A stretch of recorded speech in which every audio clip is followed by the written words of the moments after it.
Hello everyone, how's everybody doing? It is day 14 of vlogging every day in May. So, the day before, I did a little bit more of a serious rant topic, which was on sexism, and now I'm going to be doing one on sexuality. And this one's going to be a little hard for me because to some degree, I'm still getting to know things about myself, and sometimes things are hard to explain to myself. But this is the best way I can explain it.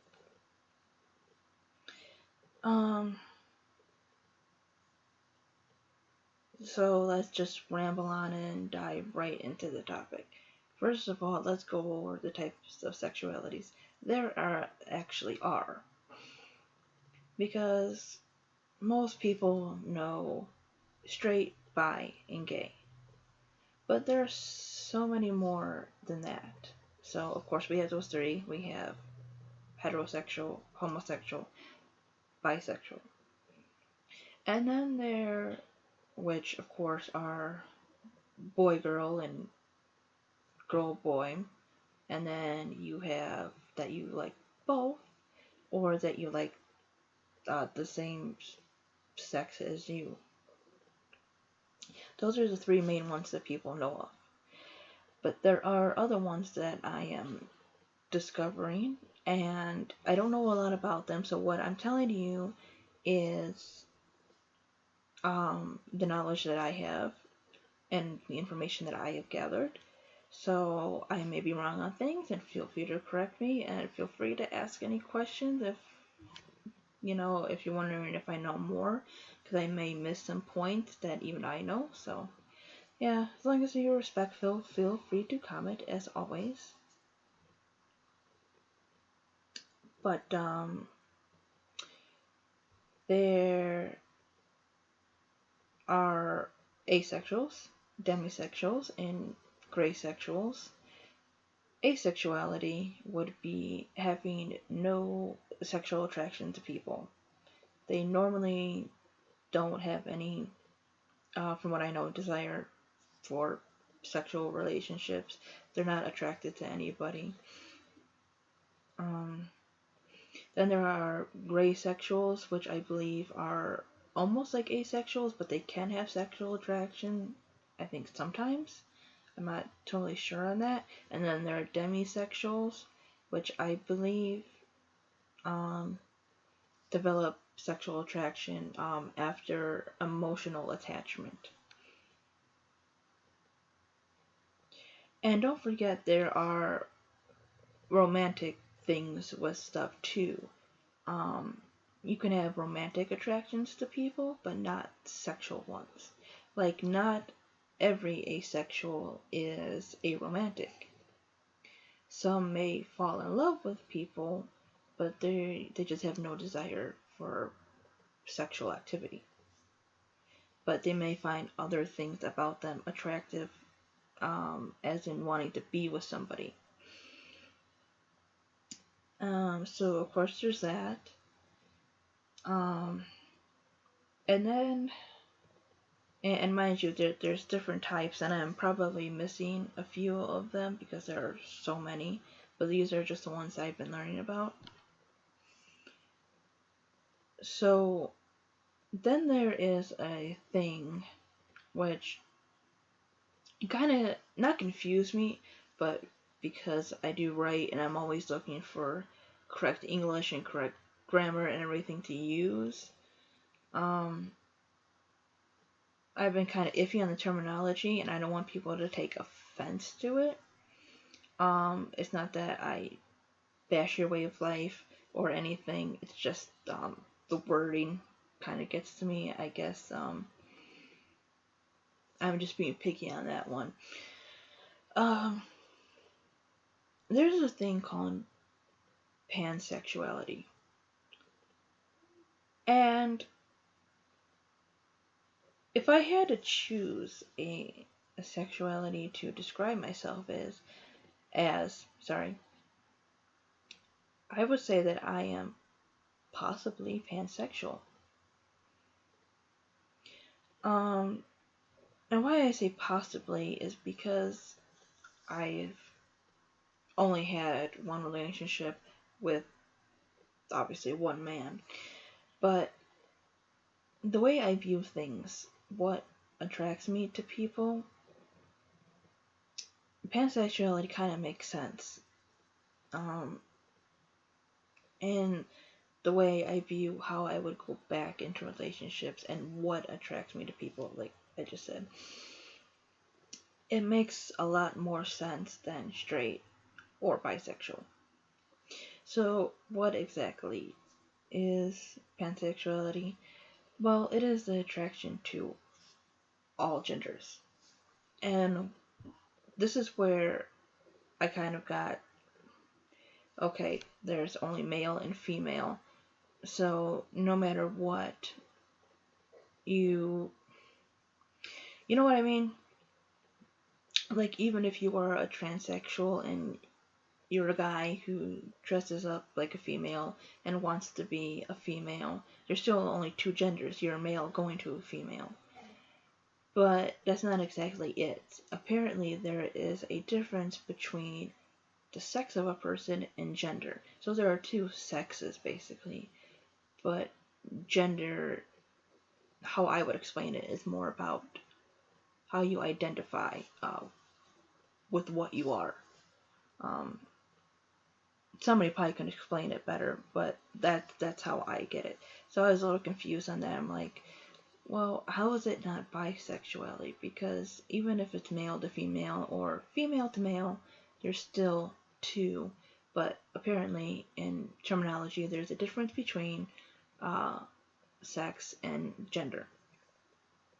So there's all kinds of genders. There's obviously male, female, gender fluid people, which I believe are people who are whatever gender they feel like at the time. Or there are people who identify with no gender.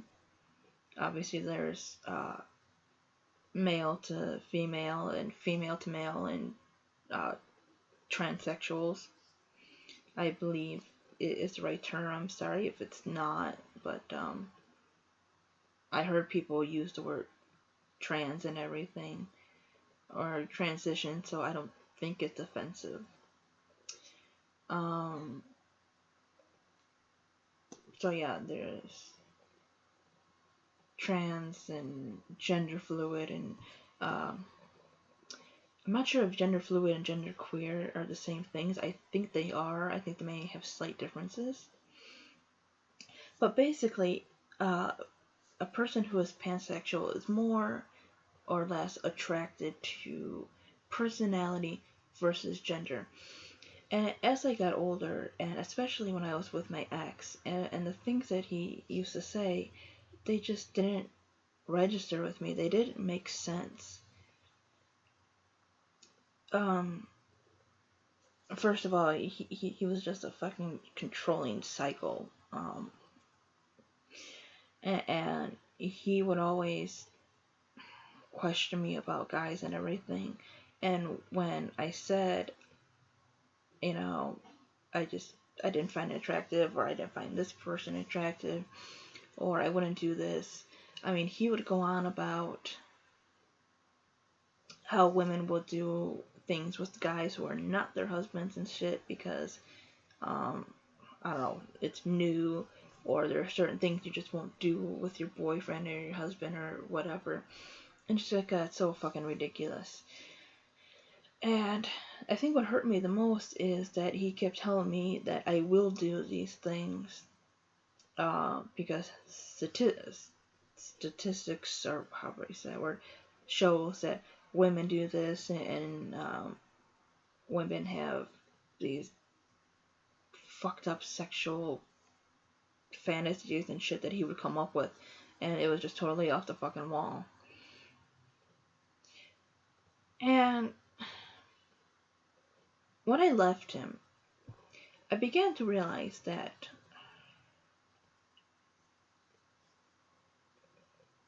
I wanted what he faked. because he was nothing but a big fucking fake, and let's just get real about that. But I noticed the things that did attract me to people in general. One was personality. I liked open-mindedness, somebody who was willing to explore different things, who was open to new ideas. I loved people who liked artsy things, going to a place like, say, Chinatown or whatever, and exploring different culture. Somebody who loved literature and who was just not snobby about it, but intelligent. And these things,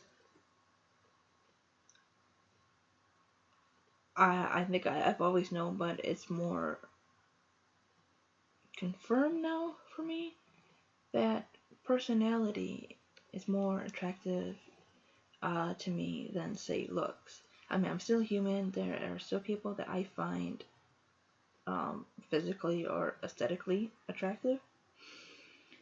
But what really draws me in is the attitude that goes with it. And that still does go with the physical and aesthetic. Just a person's expression with the way they dress, confidence, attitude, how that's all displayed, or the way they display it in physical appearance. I have my limits like everyone, and the thing about pansexuals is that people, I think, from what I know, because I'm not deeply involved with it, is that I just sleep with anyone. Again, I've only been with one person, but I have my, attractions and everything.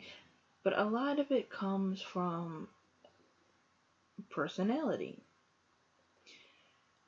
My list of crushes are mainly women, to be honest.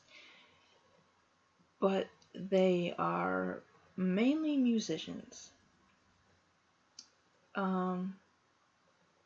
Because music is beautiful and they all write their own songs, and I write poetry and everything, so I love usually the style that they present in their choice of clothing, their confidence, their skills of songwriting, and all of that. And they are just well-rounded, opinionated, strong women, and they are attractive for that. So, yeah, this video or this vlog here was a little bit of honesty. I hope I taught you a little something. So, yeah, if I had to describe my sexuality, it is I'm pan. So, see y'all later, and have a nice day.